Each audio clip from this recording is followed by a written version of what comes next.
Alright, so here it is, day 2 of this build, and I got all the steel I need to reinforce this backing plate right here.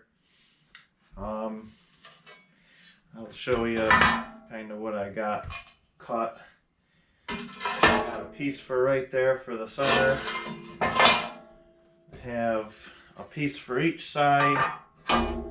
It's gonna go, well, this is for this side, but like that. It's gonna go on both sides on the corners. And I have a big piece of angle cut for each side right here, right there, and right there. And on the bottom, I got a piece on the bottom that you can't see, but it goes underneath to hold the bottom. I think it's probably way overkill, a lot more than it needs to be, but a peace of mind is priceless when I'm operating this thing and trying to dig a stump out or something like that. That really puts a lot of pressure on it. Peace of mind is going to go a long ways when I'm really pulling on something or pushing on something, knowing that I have plenty of support. So I guess we'll get these welded on, and then after that it's getting the backhoe over here and dismounting the unit and mounting it onto this. I haven't really figured out exactly how I'm going to do that yet, but I'm sure my track loader is going to be a big helping hand with that project. So we'll get these welded on and see what that brings.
All right, so that swap actually went surprisingly well. I didn't have any problems at all. I mean, it's almost too good to be true. I couldn't believe that backhoe unit didn't fall off the jacks or anything. I was expecting the worst, and it went excellent. I mean, it couldn't have went better. So it's pretty windy out, so that's why I'm standing back here, but I'll do a quick walk around here and try not to do too much talking. But so here's all the braces welded on that I did yesterday. I didn't really film much of that.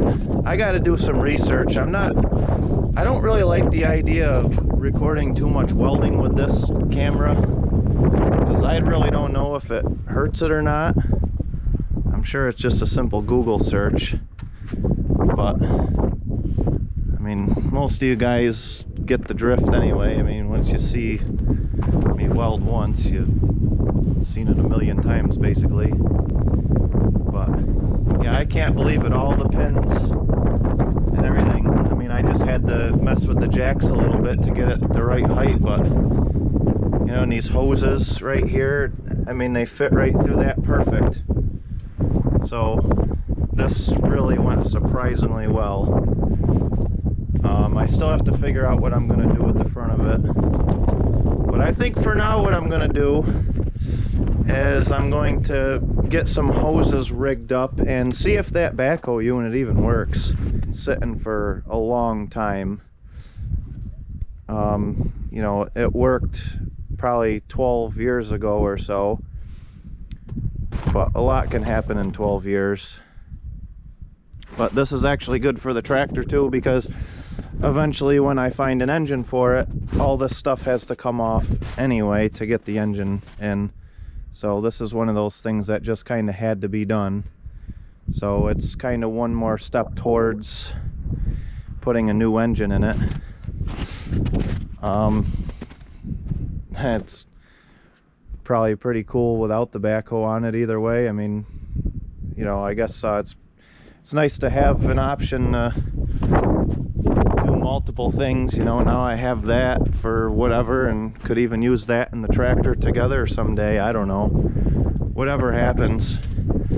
But yeah, I'm gonna get some hoses rigged up for it and probably do like a test. I don't know how much digging I'll be able to do with it because it's the dead of winter here, but at least if I can get some hoses on and you know, at least get the backhoe moving around and see how it works and make sure nothing breaks on my end. So I'm just gonna make this video pretty brief.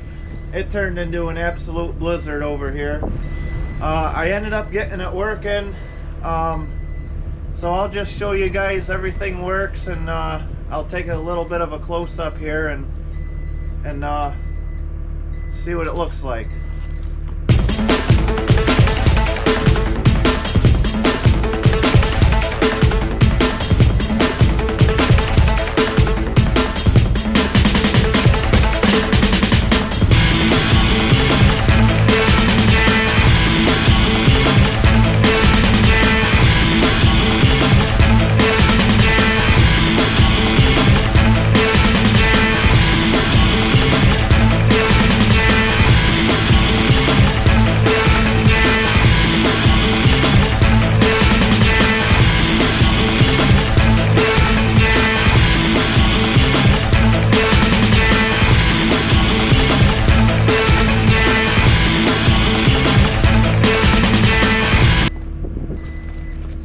See, everything works pretty good.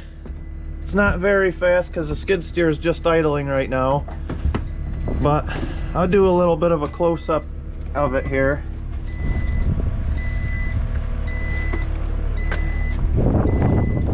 So I just cobbled some hose work together now just to make sure it works, and it does. Sorry about the wind. You know, I can't hear anything I'm saying.